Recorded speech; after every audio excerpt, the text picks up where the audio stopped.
right, back at Mira Mesa for the title matches of today's JBT event. Both divisions out once again today. On the left in the scratch division, John Avagani is going to try again to win his first career JBT title. He's been oh so close, including 2 weeks ago in Vegas. But he's going against the hottest bowler on tour all of a sudden. Jaden de Guzman won yesterday in scratch. He's looking to sweep the weekend in scratch. Would be a heck of an accomplishment from where he came from. So we'll see where that happens. On the right, Noah Dang has done absolutely nothing since he won the Invitational tournament last June.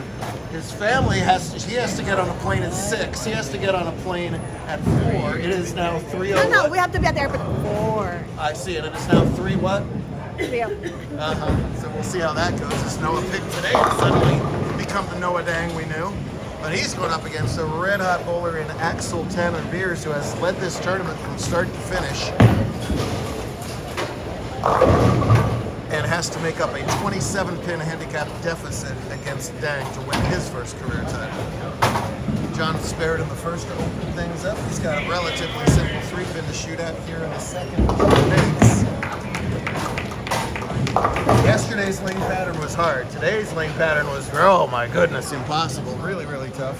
One of the lower cuts of the year, minus 120 to make the scratch cut. That's a 176 average to make that cut. That's super, super low for us. It's a Lucky Larson pattern. We change their pattern every year. This is the 22 version. Very low ratio, very high volume. Premium shot making, and nobody's going to string a lot. So the spares after that, leave your makeables, and for crying out loud, make your makeables.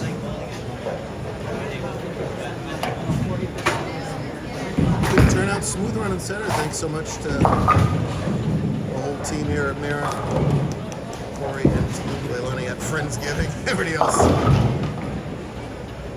Fun weekend in sunny San Diego. Split after the double will even up this match. Just not unless he finds a way to make it. And the way it's going for Jaden, it wouldn't shock me at all if he does make it.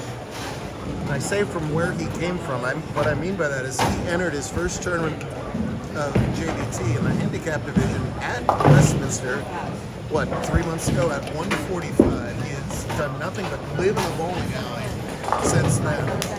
Said, what the heck, I'll try scratch when he walked in Saturday morning, and won the tournament yesterday on a challenging pattern. Blew everybody away, and here on an even more challenging pattern, grinds out some wins, including a semifinal win over Noah Shargalov to get here to the title match. John going pretty straight, pretty direct there. Lucky to get that 10 pin out, almost gets the 8 with it instead. As that tricky second count to shoot out. Second open in 4 frames for Dang. While Beers cleans for 3. All right, quickly, what are we shouting out? Oh shoot! So my classmate has left, but He left after all that? but still. Well, then you don't get a shout out. It's fine. Quickly, go. He was here earlier. Shout out for Gabe, Miss Braun's class, 8th grade at Mir. Shout out to Gabe. There you go. Meanwhile, first open of the match for Axel. Keeps things interesting over there. He's got to make up 27. He's so far made up 8 of it. About a third a game, so right on pace there. 3 spares in a row gives John a 3-pin lead over here. And then flush in the 4th. Tour rolls on to Tucson next week, then Albuquerque in 2 weeks. Back in SoCal already in 3 weeks. Doubles and singles. Start to hit that doubles pocket time of year, some of the most fun times of the year. Really smooth two-handed release, really nice follow through direct to target. Great knee bend, great balance at the foul line, and great result. All good stuff there for Jaden. Meanwhile, back-to-back opens for Axel makes things way more interesting over there. They're actually even on the scoreboard. Led literally from game 1, 250 out of the gate for Tanner Beers. Got as high as 260 on the 224 scratch game. Would have made the scratch cut easily. I was talking with his mom over there. And he will be considering what we'll call now pulling a Jaden. He'll be considering going to scratch in his next tournament. Boy, he did so well. A little bit right at target. Oh! Sometimes when things are going your way, they just keep on going your way. As he gets the flush hit in the last shot, he gets the squasher in that ball for another double to retake the lead back as Dang's hoping for his Brooklyn but doesn't get it. His family's back there saying, if you're going to make me late for my plane, you better win the tournament, kid. Boy, tough family back there. So hard on your own kid. So hard on your own kid. It's more expensive to rebook.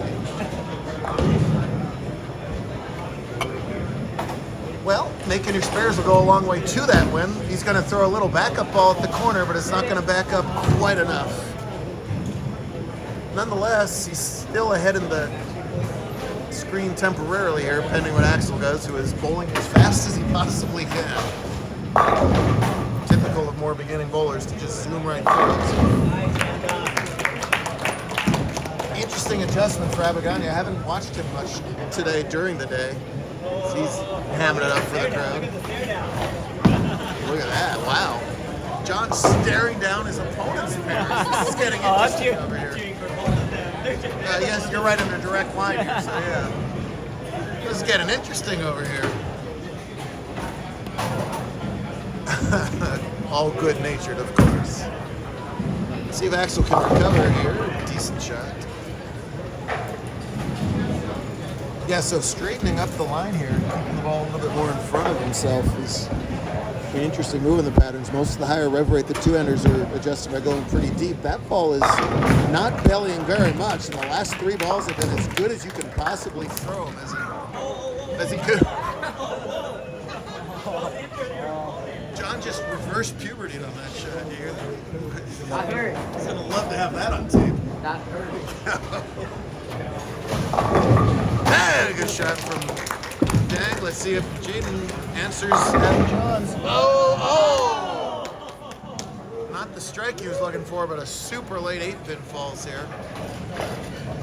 Fun stuff. We saw a lot of 160s winning matches. I don't think that's going to be the case here in this particular scratch day. Noah's looking for the Brooklyn double. That's one of those 7 pins where the ball's so light it finishes in front of the 7 pin. Uh-oh, look out.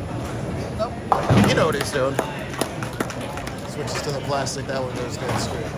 All right, 102.5 for Jaden, which is a 14-pin deficit. So hard to win a scratch battle. Incredibly hard for you to win your first 2 back-to-back. As Noah goes for the righty hook, that ball hooks right off the lane. He's got to learn to throw those balls straighter. He will in time, and we know how big this one tickles the rack. He's got that poker face smile. He's kind of You gave you a stare down, you gave him a smile. oh my. Left hand carry?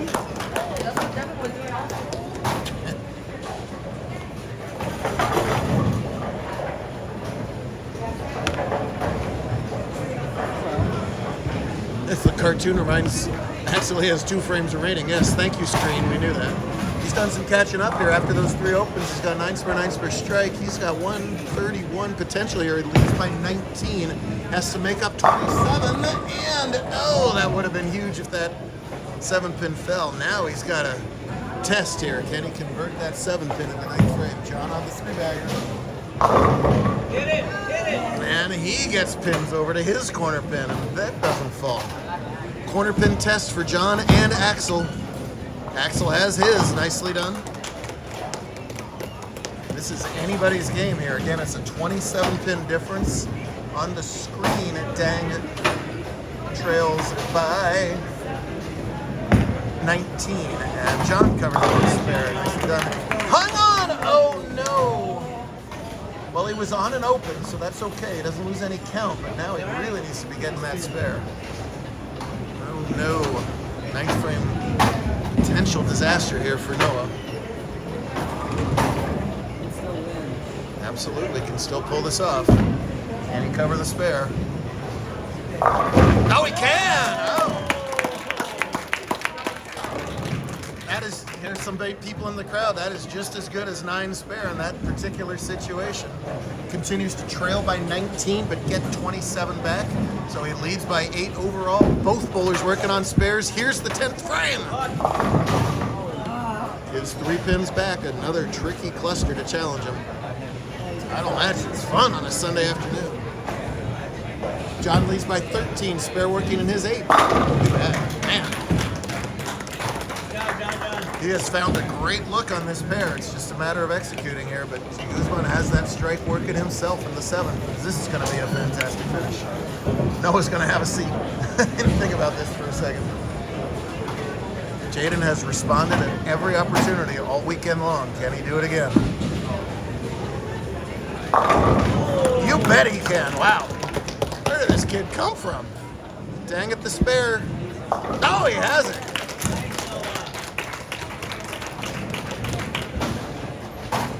So if he can hold some count here, that likely will force a double out of Axel, and he's only struck once in this match. So let's see what he gets on the fill ball first. Jaden with an enormous shot of his own. 2 big shots going down the lane. Jaden loves him, and Noah gets 8. Let's do some addition here. 147 plus pins is 210. Axel's got to win by 27 to tie. So Axel needs 174 to tie, so he does have to double. Double plus count.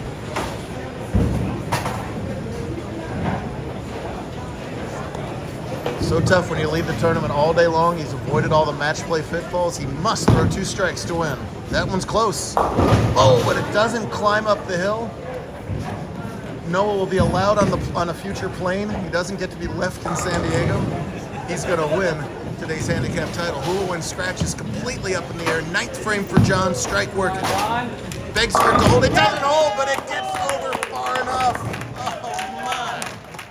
If Gabe is watching this, please subscribe. Hey, Jeff, you know what Axel strikes out for? I don't want to talk about it. I'm not even going to tell Axel what he strikes out for, but here's the scratch situation here. A fine finish for Axel, but he needed to win by 27. He only wins by 18 or so. Noah Dang wins today's JBT title. All right, John's got room for 245. If he gets there, he wins because the best Jaden can do is 242. So 2 strikes and 8 wins for John. Anything less than double 8, Jaden can take it away. We already talked about it. Everybody on tour knows about it. How close John has been to winning a JBT singles title. He's done everything else. Scratch doubles, scratch team, handicap, singles, bowlers of the year. He will win a whole lot of scratch singles titles. He's only 13 years old. Jaden only 15 for that matter. So youth has been served here the last month or so on tour. The question yet again, as I've said on Sunday afternoons, a while now, will it happen today?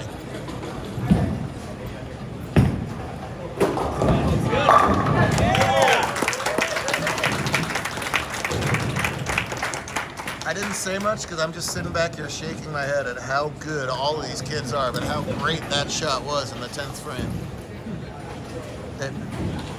Yeah, it's quote-unquote a junior tournament. There are a lot of people sitting around watching on a Sunday afternoon. No, there's greater things in life, but this is a absolute high-pressure situation. And he's going to take another re-rack.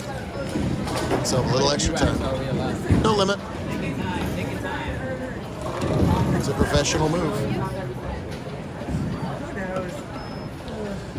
The only people who are vetoing that re-rack from John are these 2 people right here. There you go. She's like, oh my God, another re-rack.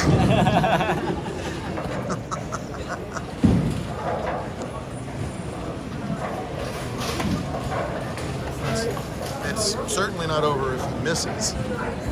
He's in the 230s. If he can just get 8 spare or better, he already forces Jaden to double. But strike 8 here wins.